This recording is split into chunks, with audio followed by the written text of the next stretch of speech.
विश्वम दर्पण दृश्यमान नगरी तुल्यम यांतर्गतम पश्यनात्मनि माया बहिर्बोधभूतम यथा निद्रया या साक्षात् कुरुते प्रबोध समये स्वात्मानं मे वाद्वयम तस्मै श्री गुरुमूर्तये नमः इदं श्री दक्षिणामूर्तये ओम। इस वीडियो में 143 श्लोक हो गए थे योग वासिष्ठ सार का। 144वां श्लोक 144 क्या है? अहो नु चित्रम यत सत्यम ब्रह्म तत् विस्मृतम नृणाम यद असत्यम अविद्या आख्यम तत्पुरा परिवल्गति। मतलब कितना आश्चर्य है? जो इन सबका मूल ब्रह्म तत्व है, जो सबका अधिष्ठान और प्रकाशक है, वो अज्ञान के कारण ढका हुआ है और मनुष्य ब्रह्म को न जानकर क्या करता? इस शरीर जगत आदि को सत्य मानकर व्यवहार करने लगता है। ठीक है, यही प्रश्न श्री राम जी ने वशिष्ठ जी से पूछा कि ये जगत ब्रह्म से कैसे उत्पन्न हुआ? ये निर्वाण प्रकरण में एक श्लोक है। वशिष्ठ जी ने कहा कलंक आत्मनः कस्मात् कथम चेत्यादि संशया नूनम निर्मूलताम यथो मृगाम काग्रे तमो यथा। यानी निश्चित ही ऐसी शंका संदेह कि ये जगत कैसे बना या मैं कौन हूँ आदि अज्ञान के कारण है। अविद्या या अज्ञान की निवृत्ति के पश्चात केवल आत्म तत्व ब्रह्म तत्व प्रकाशित हो जाता है, जैसे चंद्रमा के उदित होने पर अंधेरा दूर हो जाता है। आपको संदेह है क्या कि आत्मा है या नहीं है, कर्ता है या भोक्ता है या नहीं है, केवल दृष्टा है या थोड़ा कुछ और भी है, अद्वितीय है कि सद्वितीय है, स्वतंत्र है कि परतंत्र है, इत्यादि। इस संदेह को मिटाना आवश्यक है, क्योंकि तभी तो दुख की निवृत्ति और परमानंद प्राप्ति रूप प्रयोजन सिद्ध होगा। ये संदेह कैसे मिटे? उसके लिए एक प्रकाश चाहिए जो रस्सी रूप अधिष्ठान को विकल्प रहित दिखा सके। वो प्रकाश है वेदांत शास्त्र का महावाक्य, तत्वमसि आदि महावाक्य, तथा उससे उत्पन्न वृत्ति। श्री सुरेश्वराचार्य महाराज जी अपने वार्तिक ग्रंथ में बोलते हैं कि संसार में जितने भी विज्ञान हैं वे मन पर एक संस्कार छोड़ जाते हैं और फिर उस संस्कार से क्रिया होती है, परंतु आत्मविज्ञान का यह स्वरूप नहीं है। ज्ञान में संस्कार नामक कोई चीज नहीं होती। जैसे मान लीजिए गेहूं है, चना है, उसमें मिट्टी है ना, पानी है क्योंकि स्वाद है, वायु है, अन्यथा उसमें अंकुर कैसे निकलता है? उसमें आकाश है यानी अवकाश स्पेस, अन्यथा घुन उसमें छेद नहीं कर सकता, नहीं। परंतु यदि आप गेहूं को जला दो, भून दो, तो गेहूं का गेहूंपन मिट जाता है, नहीं, राख बच गई, गेहूं अब अंकुरित नहीं होगा, बीजवत्व रूप संस्कार समाप्त हो गया, लेकिन सत्ता नहीं जली। ठीक है, उसी प्रकार जो चेतन है, साक्षी स्वरूप, उसमें न द्रव्य का संस्कार है, न कर्म का संस्कार है, न भाव का संस्कार है, न विधि का संस्कार है। ये तो जब तक हम अंतःकरण से तदात्म्यापन्न रहते हैं तब तक ये वस्तुएं संस्कार डालती रहती हैं। सांख्य दर्शन और योग दर्शन कहते हैं कि दिग्भेद, काल भेद वास्तविक नहीं, विकल्प मात्र हैं। वेदांत एक कदम आगे चला जाता है। क्या बोला? वेदांत एक कदम आगे बढ़कर बोलता है क्या कि जिस द्रव्य के आधार पर लंबाई चौड़ाई जानी जाती है ना, पूरा पश्चिम उत्तर दक्षिण जाने जाते हैं, वो द्रव्य स्वयं भी विकल्प वृत्ति ही है। और वेदांत कहता है कि तुम्हारी प्रकृति भी विकल्प है।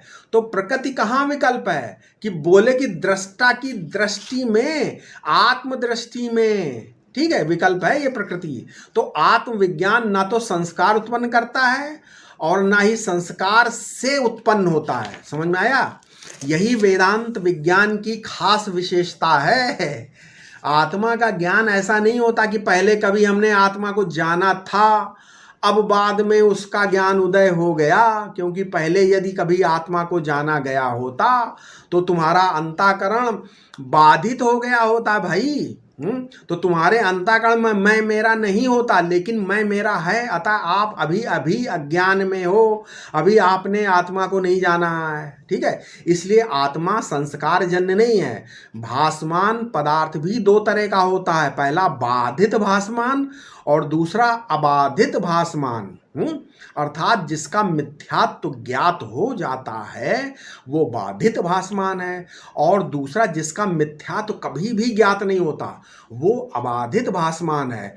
तो जो हमसे अन्य है वो बाधित भासमान, मतलब हमसे पृथक है, अलग है, वो क्या है? बाधित भासमान। और जो अपना आत्मा है वो अबाधित भासमान है। ठीक है, परंतु देखा जाए तो भास एक ही है। वो क्या है? अखंड अद्वैत तत्व, भान मात्रम परम ब्रह्म। ठीक है, जो लोग मानते हैं कि वासना के कारण परमात्मा खो गया है उनको उपासना करनी पड़ती है, नहीं। और जो मन की चंचलता को व्यवधान मानते हैं उनको ध्यान करना पड़ता है, नहीं।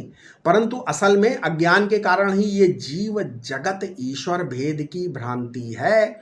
इसलिए ज्ञान से ही वह अज्ञान कटता है। एक अखंड सत्ता ही दृष्टा दृश्य दोनों रूप में प्रतीत हो रही है। जो समाधि में है वही व्यवहार में भी है, जो बैकुंठ में है वही यहाँ भी है, ज्यों की त्यों। ऐसा आत्मबोध किसी कर्म का अंश नहीं है, अर्थात कुछ करके इसको नहीं पाया जा सकता और इसको पाकर न कुछ करना शेष रहता है। इसी प्रकार यह किसी उपासना विधि का भी अंग नहीं हो सकता। इसके बाद है 145 योग वासिष्ठ सार का श्लोक। क्या है? अन्य चित्रम यत् परमम ब्रह्म तद विस्मृतम नृणाम यन्ममेदम अविद्यारख्या तत्पुरा प्रवलायते है। क्या आश्चर्य है कि लोग इस परब्रह्म के ज्ञान से वंचित रहते हैं और अज्ञान या अविद्या के कारण संसार की वस्तुओं में मेरा तथा स्वयं को मैं जीव हूँ ऐसा समझने लगते हैं। इसीलिए बृहदारण्यक उपनिषद में क्या है? 4:4-21 में एक मंत्र है। क्या है? तमेव धीरो विज्ञाय प्रज्ञाम कुरुषीत ब्राह्मणः नानु अध्याये बहून शब्दान वाचो विज्ञापनम ही तत्।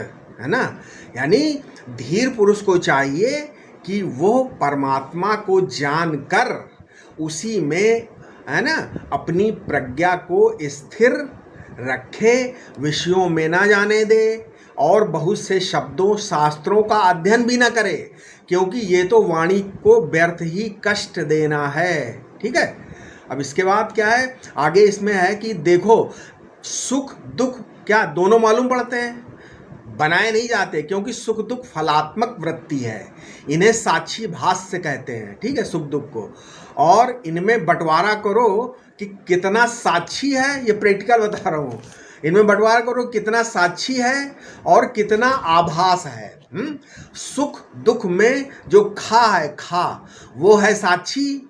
जैसे कम ब्रह्म खम ब्रह्म के अनुसार खा आत्मा है और सु और दु ये अज्ञान के कारण से आया है। सुखी भी आत्मा, दुखी भी आत्मा, और सुख दुख दोनों में आत्मा तो है ही। ठीक, इसके बाद योग वासिष्ठ सार का 146वां श्लोक क्या है? सर्वम ब्रह्मेति यस्यांतर भावना सा विमुक्तिदा भेद बुद्धिर विद्येयम सर्वथा ताम परित्यज। मतलब श्रवण मनन निधिध्यासन द्वारा ये अनुभव होता है कि मैं ब्रह्म हूँ और ये समूचा ब्रह्मांड भी मुझ में है, यही मोक्ष है। ये सारा जीवत्व और भेद सब कुछ अज्ञान अविद्या के कारण है। इसीलिए गीता के दूसरे अध्याय का 16वां श्लोक क्या है? ना सतो विद्यते भावो न भावो विद्यते सदा सतः। है ना, दृष्टो अंतस्त्वन योस तत्वदर्शी भी, मतलब सत और असत का जो अंत है उसको तत्वदर्शी महात्माओं ने देखा है। सत का अंत ऐसा अर्थ ना करना पड़े, इसलिए महात्माओं ने, आचार्यों ने अंत का अर्थ सिद्धांत किया है। इस श्लोक में जगत के मिथ्यात्व का वर्णन है। कैसे? ना सतो विद्यते भावः, मतलब असत का भाव नहीं होता, जो है ही नहीं, उत्पत्ति कहाँ से होगी? अगर उत्पत्ति नहीं है तो विनाश भी नहीं है ना। असत अर्थात जो अस्ति प्रत्यय का विषय नहीं है। असता भावो न विद्यते। उसमें देखो अस्ति प्रत्यय का विषय कौन है और आश्रय कौन है?